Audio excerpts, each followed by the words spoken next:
Join me as I take on the challenge of mastering Fibonacci trading using simple techniques. Can I do it in just 1 week? Fibonacci trading has been a buzzword in the financial markets for years, and for good reason. It's a powerful tool that can help traders make more informed decisions and maximize their profits. But what makes it so special? And how can we use simple techniques to take our trading to the next level? Many traders I've spoken to have tried to incorporate Fibonacci levels into their trading plans, but have ended up frustrated and confused. They've heard the buzz, they've seen the fancy charts, but when it comes down to it, they just can't seem to make it work. One of the biggest misconceptions about Fibonacci trading is that it's some kind of magic formula that's only accessible to the most experienced traders. But the truth is, Fibonacci levels are really just a tool, and like any tool, it takes practice and patience to master it. Another common difficulty traders face is that they try to overcomplicate things. They get so caught up in the math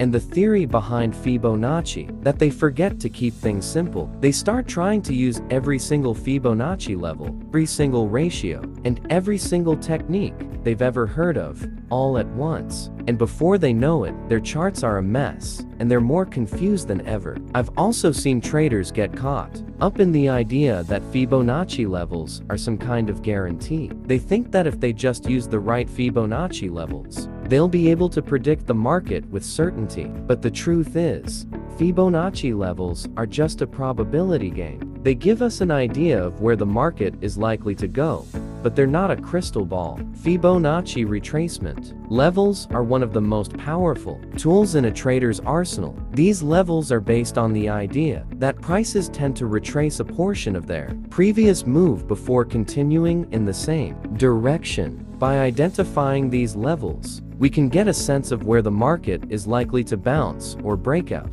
The most common Fibonacci retracement levels are the 23.6%, 38.2%, 50%, 61.8%, and 76.4% levels. To identify these levels on a chart, we simply need to identify the high and low points of a move, and then use a Fibonacci retracement tool to plot the levels. For example, let's say we're looking at a chart of a stock that's been moving upward. If we identify the high and low points of the move, we can use a Fibonacci retracement tool to plot the 23.6%, 38.2%, and 50% levels. These levels give us an idea of where the stock is likely to bounce or break out if it retraces a portion of its previous move. And by using these levels in conjunction with other forms of analysis, such as chart patterns and indicators, we can get a much clearer picture of what the market is likely to do. Let's take a look at an example of how Fibonacci retracement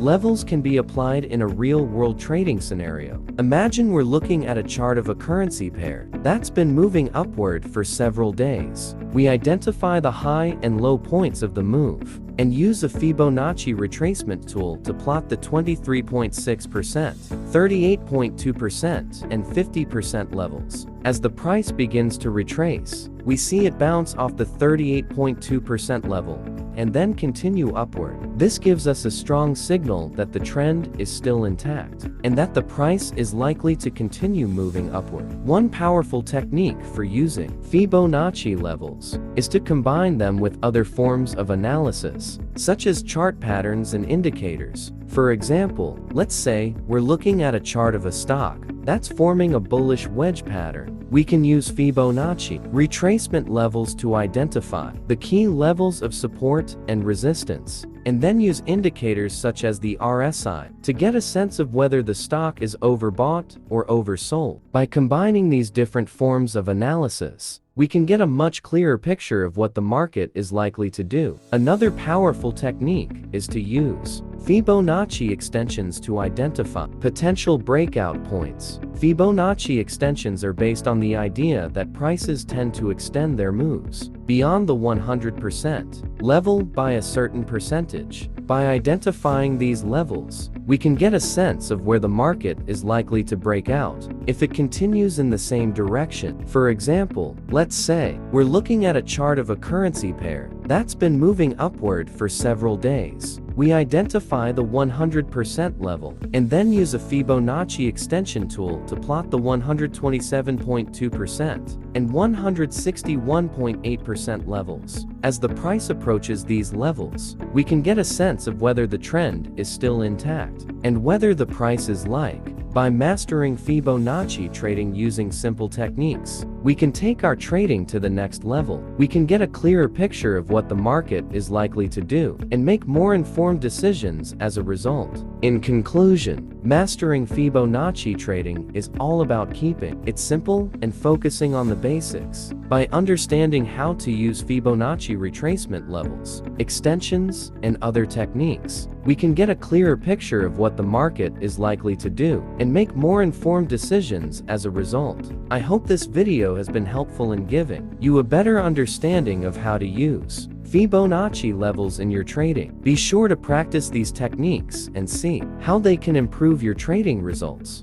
Thanks for watching, and don't forget to leave a comment below about your experiences with Fibonacci trading. What are some of your favorite techniques and strategies for using Fibonacci levels? Be sure to check out my other videos for more trading tips and strategies, and I'll see you in the next video.